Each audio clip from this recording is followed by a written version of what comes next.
কেমন আছো তোমরা সকলে? নিশ্চিত সকলে ভালো আছো। আজ তোমাদের জন্য আরও এক নতুন গল্প নিয়ে এসেছি, শাড়ি কেলেঙ্কারি।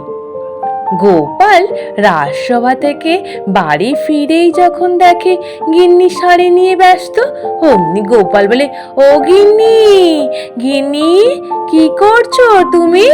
গিন্নি বলে, এই যে দেখো না, দেখো এই শাড়িগুলো কি সুন্দর দেখতে, আমায় পরলে ভারী সুন্দর মানাবে না গো। গোপাল বলে, গিন্নি এতগুলো শাড়ি তুমি কোথা দিয়ে পেলে? বলে, কেন, আজকে যে আমাদের বাড়িতে শাড়ি বিক্রি করতে এসেছিল, ওর কাছ থেকেই তো শাড়িগুলো কিনেছি। বলে, তাই নাকি, এতগুলো শাড়ি কিনেছো? বলে, হ্যাঁ গো, আমার না অনেক দিনের স্বপ্ন, আমি যেন সব সময় শাড়ির গুদামে বসে থাকি, আর যেন আমার চারিদিকে শাড়ি আর শাড়ি যেন থাকে, এই আমার স্বপ্ন রয়েছে জানো। গোপাল বলে, সত্যি গিন্নি, তুমি আমার যা মোহর ছিল সব বের করে নষ্ট করছো। গিন্নি বলে, হে মা, তুমি আমায় এমন করে বললে গো, আমি যে আমার কটা স্বপ্নের কথা বললাম, সামান্যটুকু কোথায় শাড়ি আনি আর পরতে চাই, আর একটু ভালো ভালো শাড়ি আনতে পছন্দ করি, তাতে তুমি আমায় এমন ধরনের কথা বললে। গোপাল বলে, উফ, আর কি বলি গিন্নি তোমায়। পরের দিন সকাল হতে গোপাল রাজসভায় যায়। রাজসভায় যেতে রাজামশাই সবার সকলে জিজ্ঞেস করে, গোপাল, কি হয়েছে তোমার, হঠাৎ করে মুখ ভার করে বসে আছো যে? গোপাল বলে, রাজামশাই আর কি বলি রাজামশাই, শাড়ি, ওই যে গিন্নি এখন সারাক্ষণ মাথায় সবসময় শাড়ির চিন্তা করছে, এখানে যাচ্ছে শাড়ি কিনছে, ওখানে যাচ্ছে শাড়ি কিনছে, যেখানেই পারছে শাড়ি কিনে নিয়ে আসছে। রাজামশাই, আপনি বলুন, এইরূপ করে রোজ রোজ যদি শাড়ি কিনতে থাকে, তাহলে তো পুরো আমার মোহর সব খালি হয়ে যাবে রাজামশাই। রাজামশাই বলে, গোপাল, এটা তো সমস্ত গিন্নিরই তো একটু শাড়ির প্রতি লোভ থাকে, দেখো না তোমার রানীমা কেমন শাড়ি কিনতে পছন্দ করে। গোপাল বলে, রাজামশাই, আমি কোথায় সামান্য এক সাধারণ একজন মানুষ, আর আপনি কোথায় রাজামশাই, আপনার সাথে কি আমার তুলনা করলে হয়? মন্ত্রীমশাই, গোপাল, বউয়ের তো একটু শখ থাকতেই পারে, বউ তো একটু কিনতেই পারে, তাতে কি তুমি এইরূপ করে বাধা দিলে হবে? গোপাল আর কিছু না বলে চুপটি করে বসে থাকে। তারপর রাজসভা শেষ হয়ে যেতে গোপাল বাড়ি ফিরে আসে। ওদিকে গোপালের গিন্নি গোপাল বাড়ি ফিরে আসার আগে জল আনতে যায় পুকুর পাড়ে। ওখানে গিয়ে পুটির মায়ের সাথে দেখা হয়। পুটির মা বলে, কি গো গোপালের বউ, তুমি যাবে না? উত্তর পাড়ায় যে শাড়ির মেলা বসেছে। গোপালের বউ বলে, কি বলো, তাই শাড়ির মেলা বসেছে, তাহলে তো যেতে হয়, কিন্তু কি করে যাই বলো ভাই, আমাদের যে রান্না বান্না কিছুই হয়নি। না থাক, যাকগে, আমি বরং চলেই যাব তোমার সাথে, ও এলে নাহলে মুড়ি টুড়ি কিছু খেয়ে নেবে। তারপর বাড়ি ফিরে গিয়ে অমনি সাজগোজ করতে থাকে। অমন সময় গোপাল ফিরে আসে। গোপাল এসে বলে, ও গিন্নি, গিন্নি, কি রান্না বান্না করলে? গোপালের গিন্নি বলে, আমি আজকে কিছুই রান্না করিনি, আর রান্না করার সময়ও পাইনি, আমি এখন চললুম, উত্তর পাড়ায় শাড়ির মেলা বসেছে, শাড়ি কিনতে গেলুম। তারপর সিন্দুক থেকে টাকা বের করে নিয়ে বেরিয়ে চলে যায়। ওদিকে গোপাল তো অবাক হয়ে তাকিয়ে থাকে, বলে, এ কি কাণ্ড, কি করি এখন, গিন্নিকে তো কিছুতেই আটকে রাখতে পারছি না, কি করি এখন, মাথাও তো কাজ করছে না। তারপর গোপাল মনে মনে ভাবে যে সিন্দুকটা বরং লুকিয়ে দিই, তাহলে পরে আর শাড়ি কিনতে পারবে না। অমনি গোপাল সিন্দুকটাকে নিয়ে গিয়ে রান্নাঘরে খড়কুটোর মধ্যে লুকিয়ে রেখে দিয়ে চলে আসে। তারপর কিছুক্ষণ পরে গিন্নি আসে। গিন্নি চলে, দেখো দেখো, আমি কত শাড়ি কিনেছি, দেখো, এই যে 10খানা মতো শাড়ি কিনেছি। গোপাল বলে, কত টাকা দিয়ে কিনলে? বলে, 5 মোহর দিয়ে কিনেছি গো, 5 মোহর দিয়ে। গোপাল বলে, গিন্নি, তুমি তুমি 5 মোহর খরচা করে দিয়ে চলে এলে, আমার তো বুকে ব্যথা শুরু হয়ে গেল। গোপালের গিন্নি বলে, ও এইটুকুতে তোমার বুকে ব্যথা শুরু হয়ে গেল? কালকেও সকাল সকাল এক নতুন দোকান হচ্ছে, ওই দোকানে যাব, বুঝলে? গোপাল বলে, যাওয়া করাচ্ছি। পরের দিন সকাল হতে গোপালের গিন্নি আবার সাজুগুজু করে বেরিয়ে পড়ে। ওর সিন্দুক থেকে মোহর নিতে গিয়ে যখন দেখে সিন্দুকই নেই, তখন বলে, এ কি মুশকিল, সিন্দুকটা কোথায় গেল? নিশ্চিত ও লুকিয়ে রেখে দিয়েছে। কোথায় লুকোবে? আমি ঠিক বের করে নেব কোথায় লুকিয়ে রেখেছে।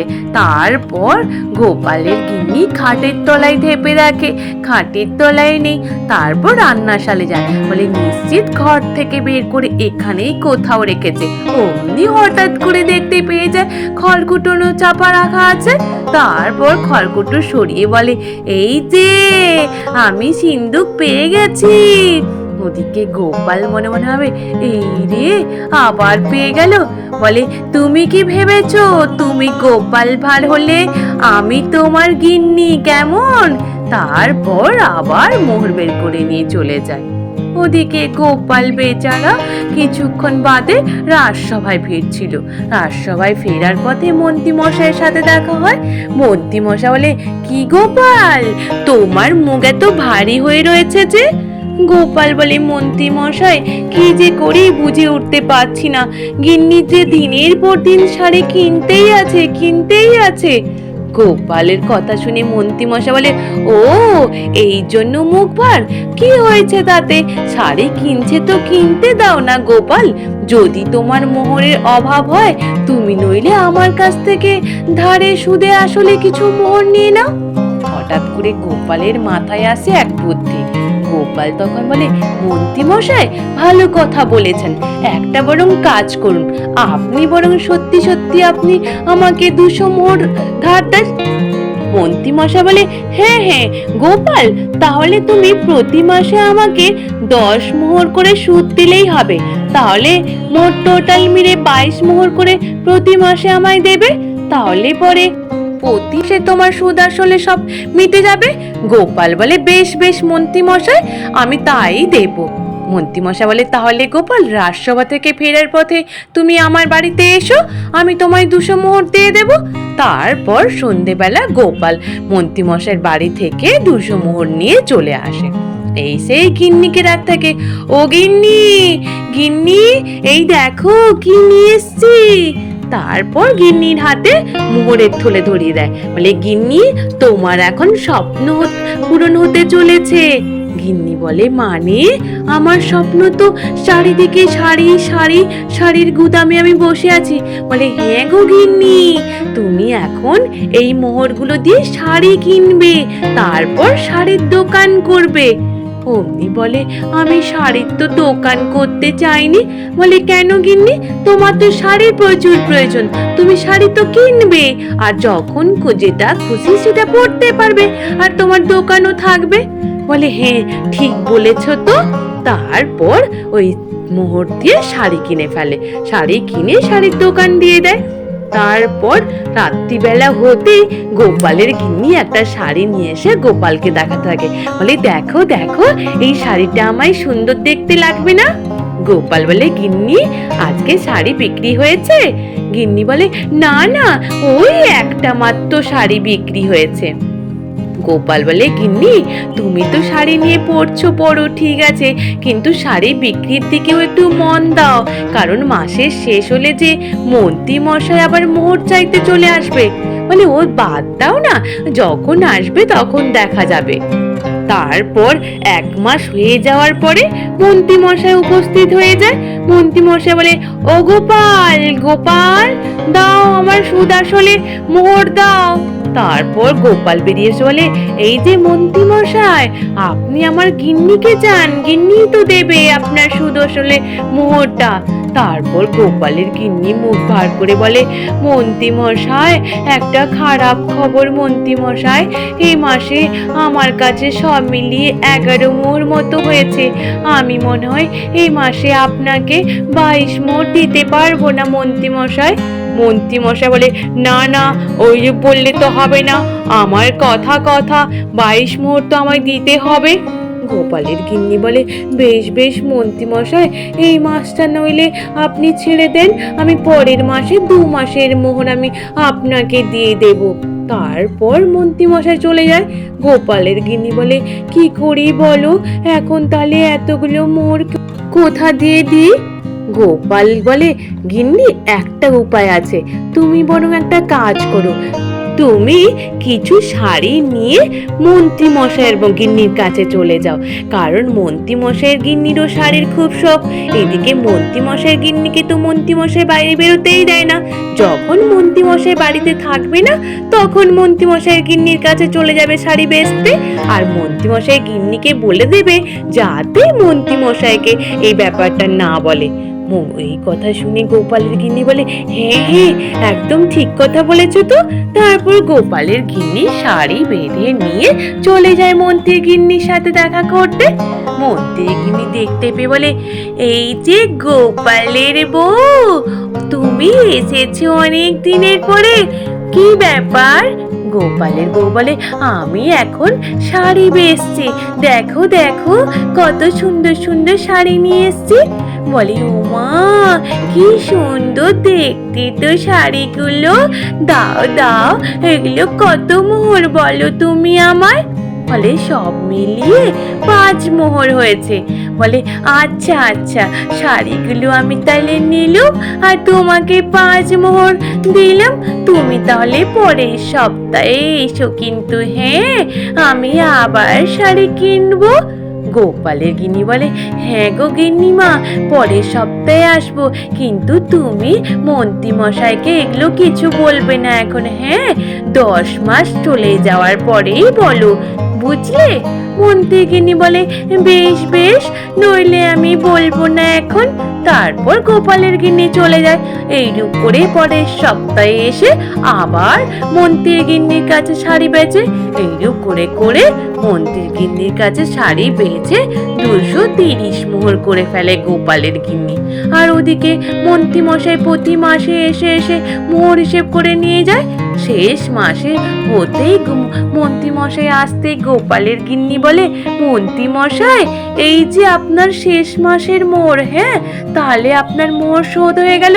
গোপালে বলে, মন্ত্রী মশাই, তাহলে আপনার মোহর শোধ হয়ে গেল তো? মন্ত্রী মশাই মনে মনে ভাবে, এই রে, ভাবলুম গোপাল মোহরগুলো শোধ দিতে পারবে না, গোপালের বাড়ি ঘর সব কেড়ে কুড়ে নেব, কিন্তু এটা তো হলো না, আর কি করার আছে, এবার চলেই যাই। তারপর মন্ত্রী মশাই ফিরে চলে যায়। ওদিকে গোপালের গিন্নিকে বলে, কি গিন্নি, এবার আর শাড়ি কিনবে না শাড়ি বেচবে? বলে, না গো, আর আমি শাড়ি কিনতে যাব না, আমি বরং বেচলে 2 টাকা উপার্জন করতে পারবো গো, তুমি আমায় ভালো শিক্ষা দিয়েছো। বলে, গিন্নি, এটাই তো চেয়েছিলাম, তার জন্যই তো আমি 200 মোহর ধার নিয়েছিলাম মন্ত্রী মশাইয়ের কাছ থেকে। বাহ, তুমি যে এটা শিখতে পেরেছো, এটাই আমার কাছে অনেক। বলে, গিন্নি, দাঁড়াও দাঁড়াও, মন্ত্রী মশাইয়ের বাড়িতে এখন কি হচ্ছে একটু দেখতে হবে তো। তারপর গোপাল মন্ত্রী মশাইয়ের পিছু নেয়। মন্ত্রী মশাইয়ের পিছু নিয়ে গিয়ে মন্ত্রী মশাই বাড়ির বাইরে জানলার কাছে দাঁড়িয়ে যখন শোনে, মন্ত্রী মশাই গিয়ে দেখে মন্ত্রী মশাইয়ের গিন্নি বিছানার মধ্যে অনেক জামা কাপড় মিলে ঝুলে রেখেছে। মন্ত্রী মশাই বলে, এ কি গিন্নি, এত নতুন নতুন শাড়ি তুমি কোথা দিয়ে পেলে? বলে, কেন, দেখো কত নতুন নতুন শাড়ি কিনেছি, দেখো। বলে, কোথা দিয়ে কিনলে গিন্নি, তুমি তো ঘর থেকে বাইরে বেরো না? বলে, গোপালের গিন্নি দিয়েছে গো, আমি গোপালের গিন্নির কাছ থেকে কিনলাম। বলে, কত মোহর দিয়ে কিনেছো গিন্নি? বলে, 230 মোহর দিয়ে কিনেছি গো। বলে, হায় হায় রে, আমি যে ভাবলাম গোপালকে জব্দ করব, শেষ পর্যন্ত আমার কাছ থেকে ঋণ নিয়ে আর আমার কাছ থেকেই টাকা মোহর সংগ্রহ করে আমাকেই ফেরত দিল। এ কি অবস্থা! উফ, গোপালকে আমি ছাড়বই না, ঠিক ওকে আমি সময় পেয়ে জব্দই করবো। হা হা রে। ওদিকে গোপাল সমানেই হাসাহাসি করতে থাকে। আজ এই পর্যন্ত, নিশ্চিত তোমাদের সকলের ভালো লেগেছে। আর যদি ভালো লেগে থাকে তাহলে একটু লাইক আর সাবস্ক্রাইব করে দিও। আর তোমরা সকলে ভালো থেকো, কেমন? টাটা।